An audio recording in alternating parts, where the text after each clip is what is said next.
ഇപ്പോൾ ലോങ് ബ്രേക്കിന് ശേഷം എടുക്കുന്ന ഒരു വീഡിയോ ആണ്.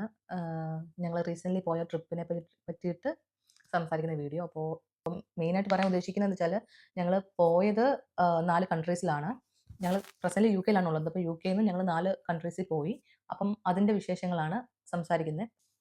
ഞങ്ങൾ ഇവിടുന്ന് യുകെന്ന് ഞങ്ങൾ പോയതെന്ന് പറഞ്ഞു കഴിഞ്ഞാൽ ലൂട്ടൺ എന്ന് പറയുന്ന എയർപോർട്ടിനാണ്. ലൂട്ടണിൽ നിന്ന് നമ്മുടെ ഫ്ലൈറ്റ് ഏതായിരുന്നു? വിസ വിസെയർ ആയിരുന്നു. വിസെയർ വഴിയാണ് പോയത്. ഫ്ലൈറ്റ് കുഴപ്പമൊന്നുമില്ലായിരുന്നു. പിന്നെ നമ്മൾ അവിടെ ചെന്നു. അവിടെ ഇമിഗ്രേഷനിൽ ഈ പറയുന്ന പോലെ വലിയ പ്രശ്നങ്ങളൊന്നും ഉണ്ടായിരുന്നില്ലായിരുന്നു. നേരത്തെയൊക്കെ ആയിരുന്നെന്നുണ്ടെങ്കിൽ നമ്മുടെ ഈ ഷെയർ കോഡ് കാണിച്ചാൽ മാത്രം മതിയായിരുന്നു. അവരെന്നിട്ട് അത് വെരിഫൈ ചെയ്തിട്ട് ഓക്കെ ആണെങ്കിൽ പൊക്കോളാൻ പറയുമായിരുന്നു.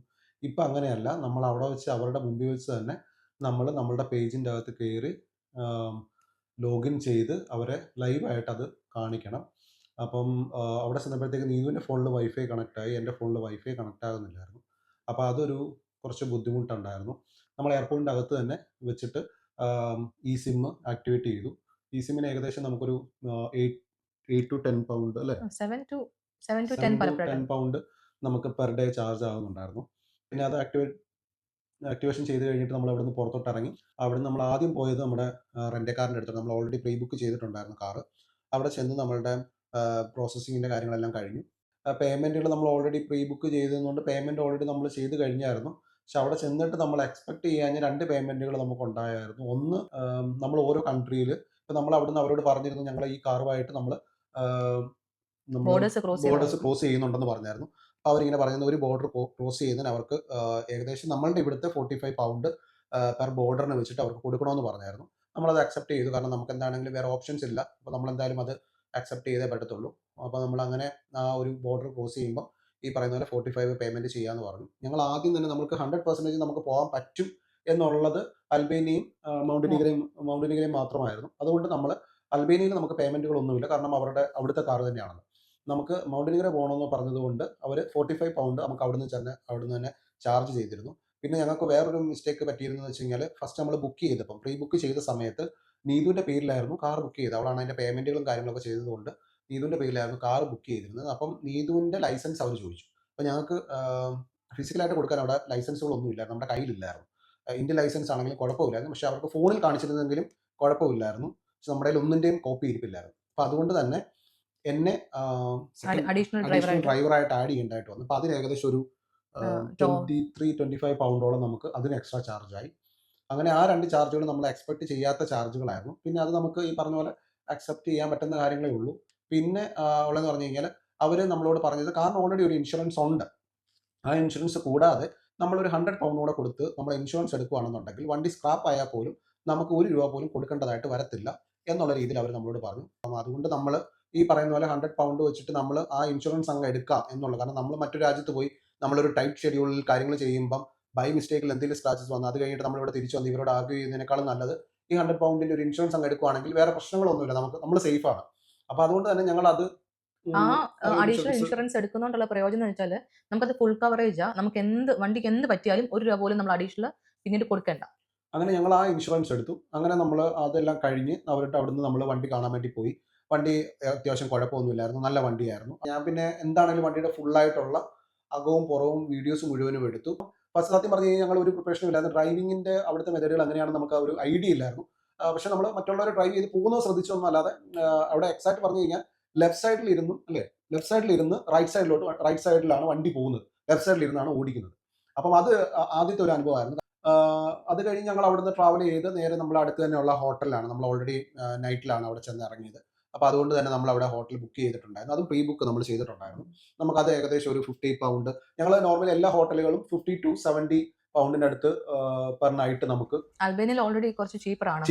പക്ഷേ നമ്മൾ പറയുന്ന പോലെ ഹോട്ടലിൽ ബുക്ക് ചെയ്തിട്ടുണ്ടെങ്കിൽ അതിനുള്ള ഒരു വർത്ത് ഉണ്ട്. നമ്മൾ ഇവിടെ നമ്മൾ നോക്കുമ്പോൾ 50 പൗണ്ട് നമ്മളിപ്പോൾ ഒരു ഹോട്ടലിൽ നമുക്ക് ഇവിടെ പറ്റുന്നത് ഈ പറയുന്ന പോലെ ട്രാവൽ ലോഡ്ജോ അല്ലെങ്കിൽ ഈ പറയുന്ന പോലെ 2 സ്റ്റാർ ഒക്കെ ഉള്ളൂ. പക്ഷെ നമ്മളവിടെ ബുക്ക് ചെയ്തിരുന്നത് 4 to 5 സ്റ്റാർ നമുക്കത് കിട്ടും.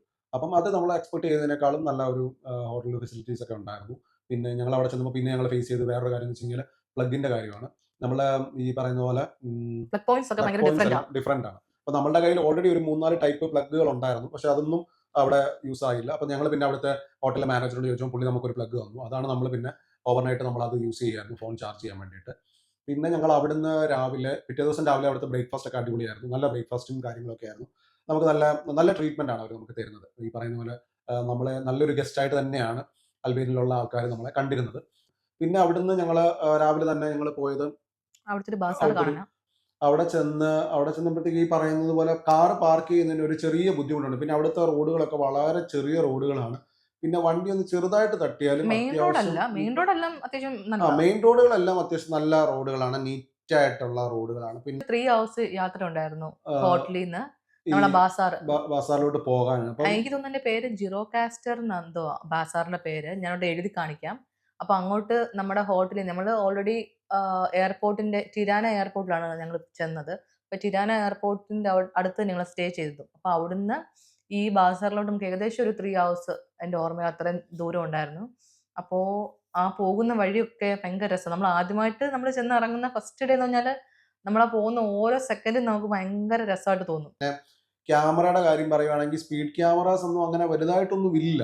ഈ പറയുന്ന പോലെ 1, 2 എടുത്തായിട്ട് ചെറിയ ചെറിയ 1, 2 ക്യാമറകളൊക്കെ വെച്ചിട്ടുണ്ട്. പക്ഷെ അവിടെ 130 ആണ് ഏറ്റവും മാക്സിമം സ്പീഡ്. പക്ഷെ ഞങ്ങൾ ഏകദേശം 160, 190 ആ ഒരു റേഞ്ചിലൊക്കെ പോയിട്ടുണ്ട്. കാരണം പക്ഷെ നല്ല റോഡാ. നല്ല റോഡാണ്, സ്ട്രെയിറ്റ് റോഡാണ്, നമുക്ക് കാണാൻ പറ്റും. പിന്നെ അത്യാവശ്യം എല്ലാവരും നല്ല സ്പീഡിലാണ്. പിന്നെ നമ്മൾ അവിടുത്തെ ബസാറിൽ ചെന്നപ്പോഴത്തേക്ക് ഈ പറയുന്ന പോലെ പാർക്കിംഗ് ഒരു പ്രശ്നമായിട്ട് തോന്നിയായിരുന്നു.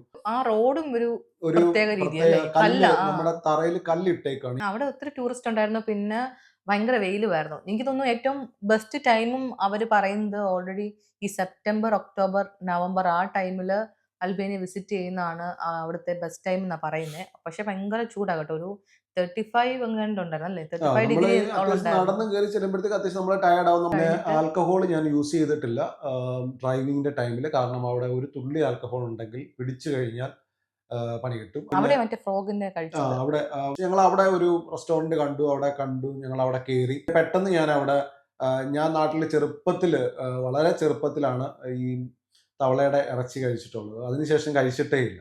അപ്പം പെട്ടെന്ന് അതിങ്ങനെ മെനുവിന്റെ അകത്ത് കണ്ടപ്പോഴത്തേക്ക് ഒരു ആഗ്രഹം തോന്നിയിട്ട് അത് ഓർഡർ ചെയ്തു. പിന്നെ നമ്മൾ അടുത്ത സ്ഥലം പോയെന്ന് പറഞ്ഞു.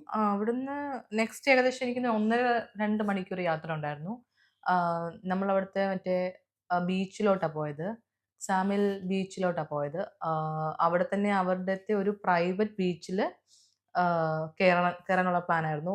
അത് ചെറിയൊരു പേയ്മെന്റ് ഉണ്ടായിരുന്നു. അങ്ങനെ പിന്നെ അത് കഴിഞ്ഞിട്ട് ഞങ്ങൾ അവിടെ പാർക്കിങ്ങിന്റെ സൗകര്യമൊക്കെ ഉണ്ടായിരുന്നു കേട്ടോ. ബീച്ചിന്റെ സൈഡിൽ ആ തന്നെ നല്ല പ്രൈവറ്റ് ആയിട്ടുള്ള പാർക്കിംഗ് അത് ഉണ്ടായിരുന്നു. ഫ്രീ അതുകൊണ്ട് ആയിരുന്നു. ഫ്രീ ആയിരുന്നു. സൺഡേ ഒക്കെ അതെനിക്ക് ഫ്രീ തോന്നുന്നു ആണെന്ന് തോന്നുന്നല്ലേ? സൺഡേ ഫ്രീ ആയിരുന്നു. സൺഡേ പിന്നെ മൺഡേ ടു എനിക്ക് തോന്നുന്നു സാറ്റർഡേ പേയ്മെന്റ് ഉണ്ട്. സൺഡേ മാത്രമാണ് ഫ്രീ ആയിരുന്നു. ആ സമയത്ത് ഫ്രീ ആണെന്നാണ് അവർ പറഞ്ഞത്. ഞങ്ങള് പിന്നെ നെക്സ്റ്റ് പോയത് മാസിഡോണിലോട്ടുള്ള ആ ബോർഡർ ക്രോസ് ചെയ്യാൻ വേണ്ടിയിട്ടാണ് ക്രോസ് പോയത്. ചെയ്യാൻ വേണ്ടിയിട്ടാണ്. പക്ഷെ പോകുന്ന വഴിക്ക് ഒരുപാട് നല്ല കാഴ്ചകൾ ഉണ്ടായിരുന്നു. പിന്നെ അവിടെ എല്ലാവരും അത്യാവശ്യം നല്ല രീതിയിൽ റെസ്പെക്ട് ചെയ്ത് തന്നെയാണ് വണ്ടി ഓടിക്കുന്നത്. അപ്പൊ അതുകൊണ്ട് നമ്മളും അത് പാലിച്ചു പോകണമെന്നാണ് എനിക്ക് പറയാനുള്ളത്. അപ്പം അടുത്ത വീഡിയോയിൽ മാസിഡോണിയെ കുറിച്ചുള്ള വിശേഷങ്ങളും പങ്കുവെക്കാം.